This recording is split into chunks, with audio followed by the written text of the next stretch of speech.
Selamat datang kembali. Hari ini kita mau bedah satu gagasan penting nih dari buku The Art of Laziness. Sering kelewat mungkin ya soal kekuatan orang-orang di sekitar kita.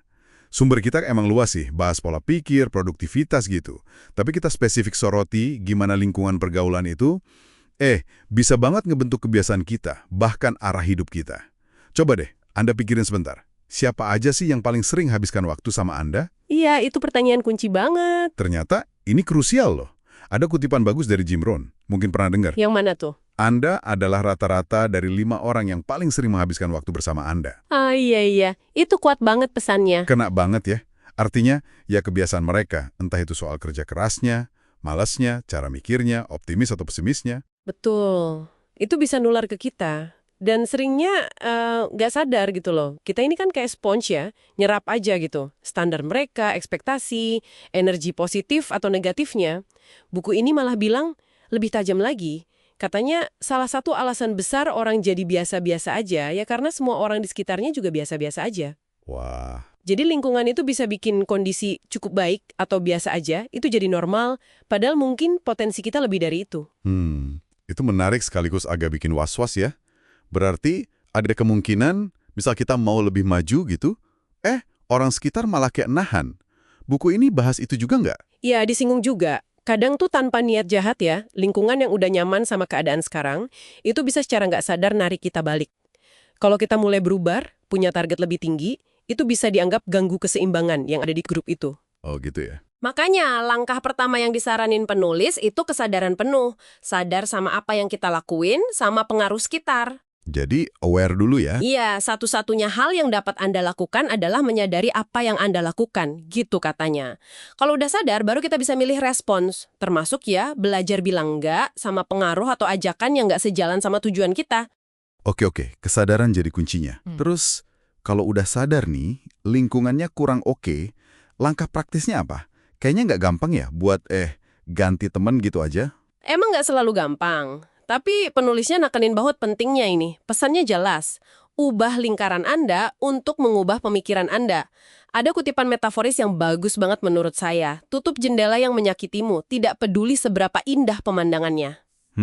Dalam itu. Ini bukan berarti harus mutusin hubungan secara drastis ya, tapi lebih ke melindungi energi mental kita, fokus kita. Jadi kita secara sadar milih siapa sih yang kita kasih izin buat ngasih pengaruh besar ke pikiran dan energi kita. Melindungi energi ya, masuk akal banget. Nah, ngomongin pengaruh orang lain, buku ini nyinggung soal nasehat juga kan? Kita sebaiknya dengerin siapa nih? Betul, ada prinsip simple tapi penting banget. Jangan ambil nasihat tentang suatu hal dari seseorang yang Anda nggak mau tukeran posisi sama dia. Oh oke, gimana tuh contohnya? Ya jelas kan, jangan minta nasihat keuangan dari orang yang finansialnya aja berantakan. Atau nasihat hubungan dari orang yang hubungannya sendiri nggak sehat. Alex Hormozy juga bilang lebih to the point malah. Kalau mereka nggak punya apa yang Anda inginkan, ya jangan dengerin apa kata mereka. Bener juga. Jadi bukan soal ngeremehin orang ya, tapi lebih ke nyaring aja, biar masukannya relevan sama tujuan kita. Persis. Balik lagi ke tujuan Anda apa? Milih lingkaran pergaulan dan sumber nasihat yang tepat itu penting banget, biar kita geraknya ke arah yang kita mau.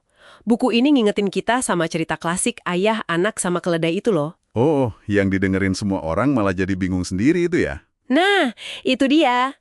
Nyoba nyenengin semua orang, dengerin semua nasihat, ujung-ujungnya malah bingung, nggak puas, malah bisa jadi bahan omongan. Jadi, penting banget buat percaya sama penilaian kita sendiri.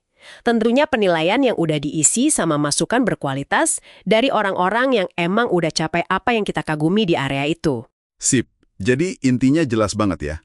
Orang-orang di sekitar kita itu punya dampak gede banget. Milih dengan siapa kita bergaul, dari siapa kita terima masukan, itu keputusan strategis buat hidup kita. Harus sadar milihnya. Betul sekali. Dan mungkin sebagai penutup nih, ada pemikiran buat Anda renungkan di rumah. Kalau kita udah tahu nih, lingkungan punya kekuatan segede ini, gimana caranya Anda bisa mulai secara proaktif merancang lingkungan Anda? Nggak cuma soal orang loh ya, tapi juga informasi yang Anda konsumsi, ide-ide yang Anda diskusikan, bahkan mungkin ruang fisik tempat Anda beraktivitas. Gimana semua itu bisa diatur sedemikian rupa, biar secara aktif dukung tujuan Anda, bahkan pas Anda lagi nggak fokus mikirin itu. Itu tantangannya.